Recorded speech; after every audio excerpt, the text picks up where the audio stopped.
तो मैं लेफ्टिनेंट अंशुमन दास हूँ, ठीक है। मैं इसी स्कूल से पास आउट हुआ 2016 में। 2008 आई जॉइंड केवी नंबर 4 और उसके बाद 8 to 9 years this is the only school जहाँ पे मैं उसके बाद फिर मैं कॉलेज कभी गया ही नहीं हूँ, ठीक है। उसके बाद सीधा मैं I started preparing for NDA और फिर I went for rallies, army rallies, air force, navy और उसके बाद I finally went to Air Force and I feel कि being a army background, my father was in army artillery में थे। उसके बाद getting that opportunity to see Air Force is like wonderful experience. You cannot imagine कि फौज ऐसे भी होती है, ठीक है। If anybody of you get a chance to become an officer or anything in Air Force, you will experience, क्योंकि तुम आर्मी बैकग्राउंड से हो ना, तो you will feel very different कि फौज ऐसी भी होती है और तुम्हें बहुत मजा आएगा, ठीक है। देन आफ्टर 4 ईयर्स में एज मेरे दिमाग में तो पहले ही था, मैं ट्रेनिंग में भी मैं I used to read newspaper. हर न्यूज़पेपर आता था वहाँ पे, तो मैं कटिंग उसकी करके जो आपका एडिटोरियल पोर्शन है वो जेब में रखता था। मैं कहीं पे भी जाओ, कहीं पे भी टाइम मिले, मैंने बोला ना आपको बस मछली की आंख दिखनी चाहिए। आज तुम यहाँ बैठे हो, स्टिल पढ़ाई मेन है, मेरा जॉब भी मेन था यार, तो वो मेरी रोजगार थी, लेकिन मुझे अपना सपना भी तो देखना है ना, ठीक है। 12th चलो बोर्ड्स आर इम्पोर्टेंट, उसके लिए आप 3-4 महीने आप डेडिकेट कर सकते हो, बट यू डोंट नो कि हम तो यार स्कूल में बैठे हैं। अब हम जब बाहर जाते हैं तो अब देखते हैं कि यार दुनिया कितनी प्रिपरेशन कर रही थी, एलन वेलन पता नहीं, कोई तो मतलब 5th-6th क्लास से ही उनकी पता नहीं हर चीज की तैयारी चलती है। पर ऐसा नहीं है कि तुम इनकलकेट नहीं कर सकते हो, और ऐसा नहीं है कि वो उधर है तो वो खुदा बन गए इस चीज के। वो background never matter. One more thing, आज तुम देखोगे दुनिया में जितने भी टॉप में है, चाहे मोदी हो, चाहे एलोन मस्क हो, चाहे जो भी, उनका बैकग्राउंड देखो कैसा है। जिनको अच्छा बैकग्राउंड मिला है ना, सब कुछ परोस के मिला है, टाइम पे दे दिया, उनके माता पिता को सब कुछ पता था, वो आज एम्प्लॉयज ही हैं। और जितने भी रूल कर रहे हैं ना, कौन कर रहे हैं? जितने भी ऊपर रूल कर रहे हैं उनका बैकग्राउंड हम्बल ही रहा है।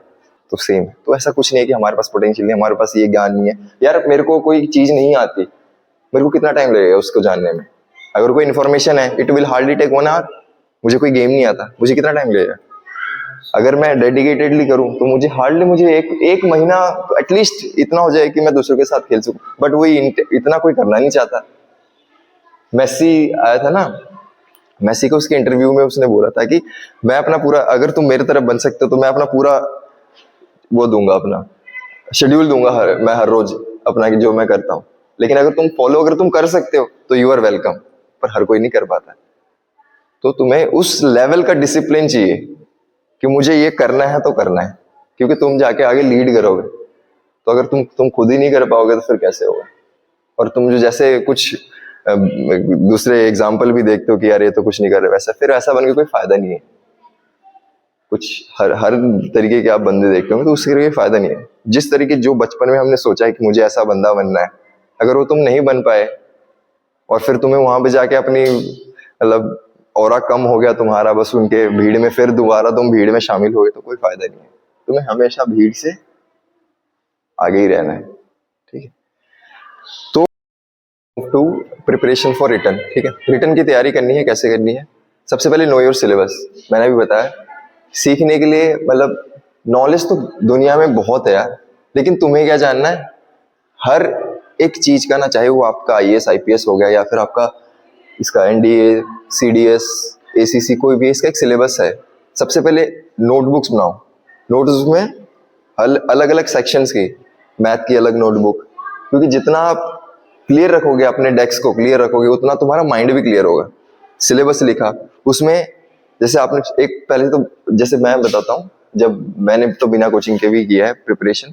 तो जब आप रिटर्न दे रहे हो, फर्स्ट चैप्टर आपने खोल लिया, कोई एक चैप्टर है, सबसे पहले उसका कॉन्सेप्ट समझना है। कॉन्सेप्ट कहाँ से समझोगे?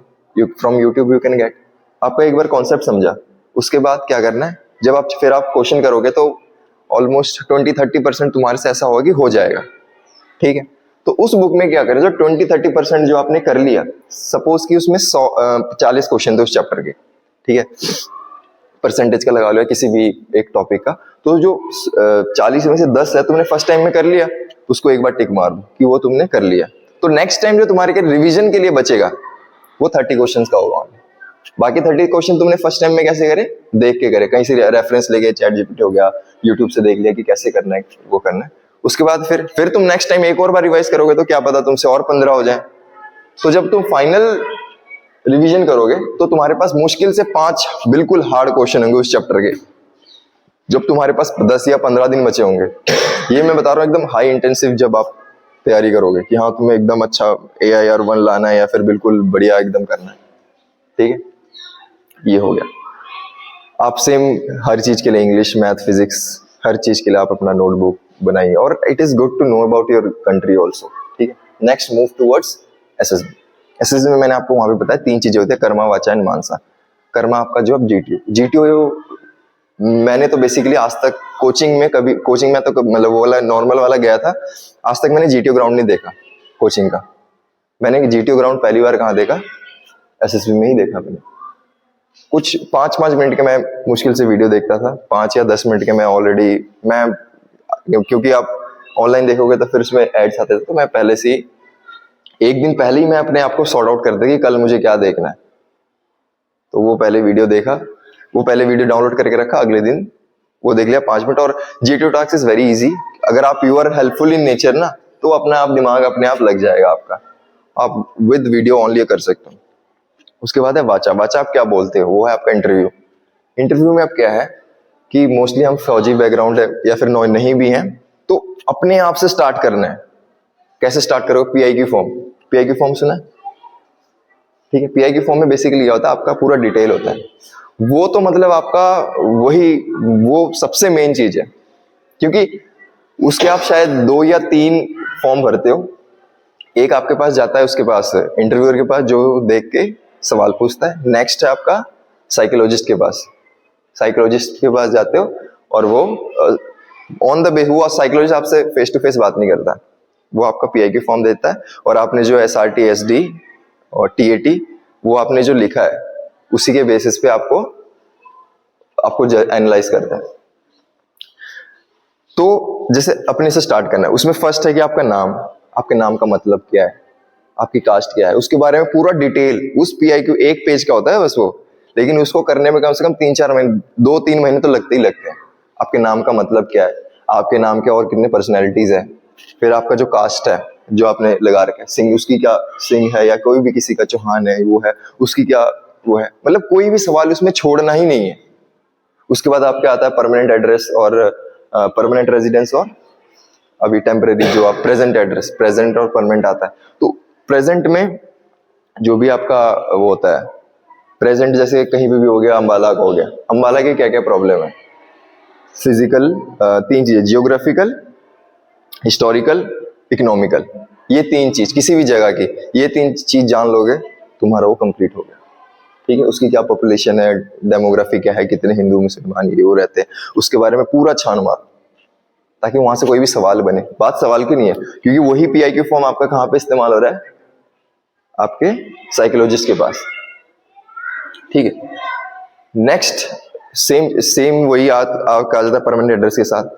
फिर आपका आता है स्कूल वगैरह, तो नहीं, उसके बाद आता है रिलीजन, आता है रिलीजन जो भी है, तो आपका रिलीजन, जैसे आप हिंदू हो, आप सिख हो, उसकी क्या हिस्ट्री है, उसके बारे में पूरा जानना, ताकि वो स्टोरीज आप उसमें भी डाल सकते हो। वो बोलते हैं ना कि यूनिक स्टोरी नहीं बन रही, यूनिक स्टोरी नहीं बन रही। क्यों नहीं बन रही भाई? क्योंकि तुम दूसरी कॉपी कर रहे हो। हर बंदे की अलग लाइफ है, मेरी अलग लाइफ है, तुम्हारी अलग लाइफ है, तुम कहीं और से हो, क्यों नहीं बनेगी यूनिक लाइफ, यूनिक स्टोरी? होगा यार, जब तुम मेहनत करोगे तो सही में होगा। ठीक है, तो वो हो गया जहां जहां पे आप गए हो। फिर स्कूल, केवी कितनी केवी है, केवी किसके लिए बना था, किसके लिए बना था? जितने भी सेंट्रल गवर्नमेंट के एम्प्लॉयज हैं उसके लिए। आपको पता फॉरेन में भी है, नेपाल में भी है, आई थिंक, हाँ काठमांडू, बहुत जगह है। तो उसके बारे में पूरे केवी के बारे में पूरा छान मार लिया। ठीक है, उसके बाद एनसीसी है, तो एनसीसी की क्या हिस्ट्री, आपकी हाइट, वेट, जिस हिसाब से लिखा हुआ है उसी को पूरा उस हिसाब से लिखना है। ठीक है, आपकी क्या क्या हॉबीज हैं, हॉबीज में जो भी है उसके हर एक चीज, उस हॉबीज में कौन, उसका मतलब किससे आपने मोटिवेशन लिया। क्रिकेट है तो आपका क्रिकेट में क्या है, उसके सारे रूल्स एंड रेगुलेशन हो गए, आपके गेम्स कौन कौन से खेलते हो, मतलब जो भी है ना उसको अच्छे से छान मारना। Next, read newspaper. Read newspaper is a must. फौजी अगर बनना है तो फर्स्ट तो आपका फिजिकल एक्टिविटी कोई भी, ठीक है, आप चाहे रनिंग करो, जो भी पसंद है। मैं तो रनिंग करता था बिकॉज सस्ता, टिकाऊ, और आपको कोई कंपेनियन नहीं चाहिए। एंड व्हेन यू रन, आपके दिमाग में विदाउट फोन और विदाउट म्यूजिक, तो आपके जितने भी प्रॉब्लम्स हैं आपके लाइफ में, वो भी आपके अपने आप दौड़ते दौड़ते प्रॉब्लम आएगा, अपने आप सॉल्व भी हो जाता है वो अपने आप, भागते भागते। And that is the best part, that is the best thing that I enjoy. ठीक है।